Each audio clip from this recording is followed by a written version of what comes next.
Hey, tell us about, I know you were a master of the cheese business. Mm. How does that happen? Right. So I was regarded, I've won an award called I actually think it's French for some like horse or something, which is, but like a chevalier. I don't know. I think that is a French word for horse. I'm not exactly sure, but that's like the highest award you can get in cheese. And this guy from France came over and awarded me. This was some number of over a decade and a half ago now in a former life. But yeah, I was an actual expert in cheese. So how does that happen? This is an interesting story. So here's how you become an expert in cheese.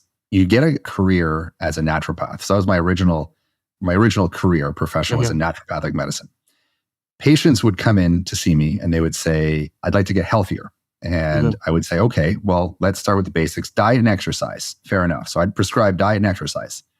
They'd go, okay, well, tell me about exercise. I would say, well, get a good pair of shoes, go for a walk. All right. They could afford it. They could conceptualize it and they could go and execute on it and they felt great about themselves. So exercise, check. Diet, total conundrum. Can't find good food, can't afford good food, don't like the taste of it, I'm allergic to it, it smells weird, etc. It's very expensive, right? Good food is very, very expensive.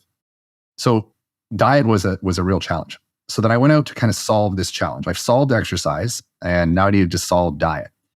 I discovered artisanal cheese. I discovered that artisanal cheese is very interesting. The story behind all these cheesemakers and where it came from is very, very interesting. It's tied to history. It's tied to the geography.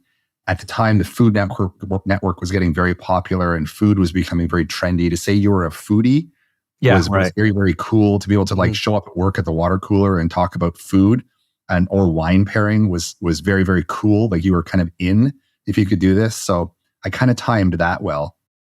But I also discovered that for people that were lactose intolerant, what a lot of physicians and naturopaths were prescribing for lactose was like lactobacteria, things like acidophilus and bifidus. And well, where is acidophilus and bifidus found? Well, it's found in dairy products. So it was odd to me that the way to treat an allergy to dairy was to give you dairy. But the reality is you're giving yourself a different form of dairy. You're giving yourself good dairy versus bad dairy. So non-homogenized dairy that's in small batches on more of an artisanal level has a lot of these bacteria. So I have a lactose intolerance. The best things for lactose intolerance is yogurt. Well, last I looked, yogurt's made of milk. So what's the difference between good milk and bad milk? And so I kind of thought, well, could you eat good cheese? If cheese is made of milk, could you go and eat good cheese? So what I would say to my patients when they would come in is get a good pair of shoes, go for a walk, and go and visit this. And I was working in Thunder Bay, Ontario at the time. This is where this small little town in northern Canada, in Thunder Bay, Ontario. So I would say to my patients, get a good pair of shoes and go for a walk, provided it wasn't minus 40 outside, because it often was in this community. And then go and visit the Thunder Oak Cheese Farm, is what I would say, which was this local cheese farm that made small batch, world famous Gouda, not Gouda, Gouda cheese. And they would do that. And they would come back and they would say, hey, I ate this cheese. It was nutritious, delicious. It was easy to prepare. I met Walter and Margaret, the cheesemakers. I look cool. And from there, I went, where's the cheese? And I went and discovered this lack of, to kind of cut to the enterprising of this. I discovered that at a local Whole Foods market, they had a really robust cheese counter. And I walked in and I spoke to a lady named Julia Rogers at the time. And I said, Julia, tell me about your cheese inventory and where it comes. Because now I knew I had this relationship with this Thunder Oak cheese company. And she said to me, well, we're really struggling here. And this was a new store in Toronto, Canada. I had moved from Thunder Bay. Now I was living in Toronto, Canada. And there was Julia said to me, who managed the cheese counter at Whole Foods, she said, there's a real gap in trying to get good quality cheese, because all the good quality cheese in Canada is in Quebec. And we're here in Toronto and we really can't get it. And so we're stuck to selling, mediocre kind of quality cheese. And I said, have you ever heard of Thunder Oak Gouda? This from way up in Thunder Bay. And she goes, yeah, that's one of the world's most famous cheeses outside of Holland. We would love to get some. So I called up Walter and Margaret, and I brought some cheese down from Thunder Bay, where I used to send my patients. And then I got in my car after I delivered some cheese to Whole Foods and sold it to them. And I drove my car to Montreal, for about 4 hours down the highway to Quebec. And at the time I had a Honda Accord, and this is 15 years ago, and I filled my car up full of cheese that I just bought out of La Fromagerie du Marché Atwater and Marché Jean Talon in Montreal, Quebec. I filled my car full of cheese that I just bought off of counters, all from Quebec. And I drove it back to Julia at Whole Foods, and I showed up in the loading dock with my Honda Civic with these coolers and ice packs full of cheese. And I said, here you go. Would you like to, buy my cheese? And Julia almost fell over. She couldn't believe that I had Riopel and I had Tom de Grossil and I had Les Quatorze Apens, these super famous. There's 300 artisanal cheesemakers in Quebec. There's, one in Ontario, Canada, so I saw this massive disconnect. Long story short, Bob, I built the world's largest artisanal cheese distribution and vertically integrated retail food service business over the course of the next 7 or 8 years, and then ended up exiting and selling it. So that's how you get into cheese. What's interesting in your story is, as an economist, so when the lady who runs the cheese counter at Whole Foods said, we can't get our hands on that cheese over in Quebec, and you said, have you thought about using a car? Yeah. But I mean, this is right. So, but as an economist, I mean, if you think about all great startups, and it's like the solution to the problem is just really about execution, and it's just about there's just so obvious. Well, why don't you just drive there? Well, Julia had a job at Whole Foods. She wasn't incentivized. It would take an entrepreneur. It would take a person to think, well, yeah, you could just drive down the road and go. I just bought it at retail. Right. I just walked in, maxed out my credit cards. I bought thousands of dollars worth of cheese just off the counter. I didn't even ask for a wholesale deal. I got pieces and wedges. I just went in and took a shopping cart and cleaned out, because I looked at the prices that they were selling it for in Montreal versus at retail versus what they would buy it for at wholesale. And there was literally about 100% margin, gross margin, between what I could buy it for at retail in Montreal versus what I could sell it for at wholesale in Ontario, 4 hours down the road. Yeah.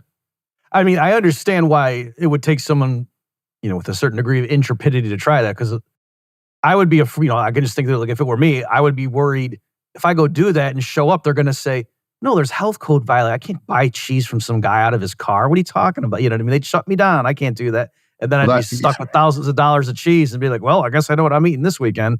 But so the demand was so high. So yes, I was definitely violating every supply chain compliance, temperature, health, botulism, listeria, E. coli worry that existed. Yeah.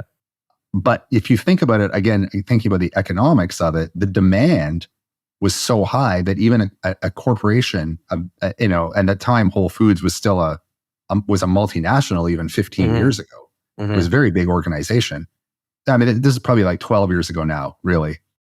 They still turned a blind eye, and they bought cheese from me out of my Honda Accord for probably 3 or 4 months. I made, in that fashion, probably 5 or 6 deliveries, because then they bought all my stuff. So I got back in my car, I drove back to Montreal and cleaned. Then eventually I bought a truck with a reefer, and then I hired a refrigeration company, then I had controlled temperature sensitive supply chain protocols put into place.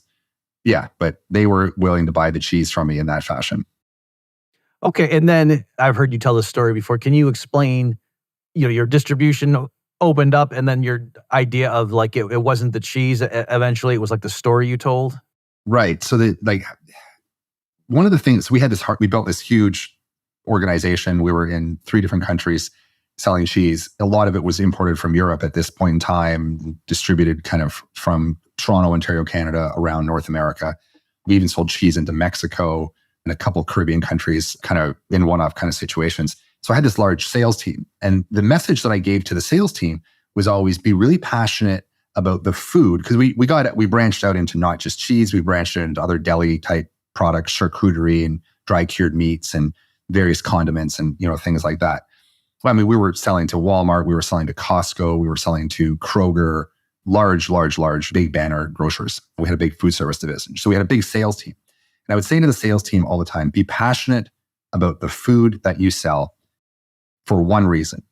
And they would say, well, why is that? Why are we passionate about selling food? And I would say, because what happens if you don't eat? And they would say, right, we die.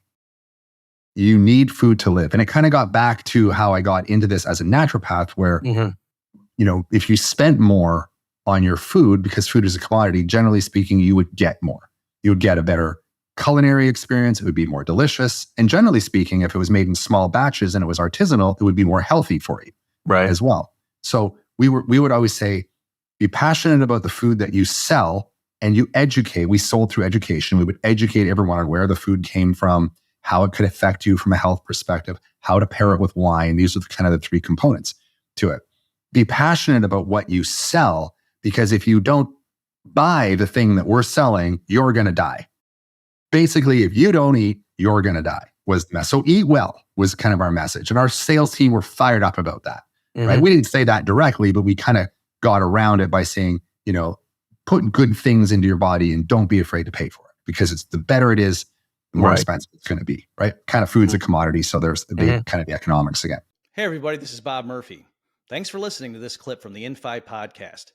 If you like what you heard and want to hear more, please consider subscribing and share this video with others. We've got new episodes dropping every Friday with more insightful discussions. Stay tuned.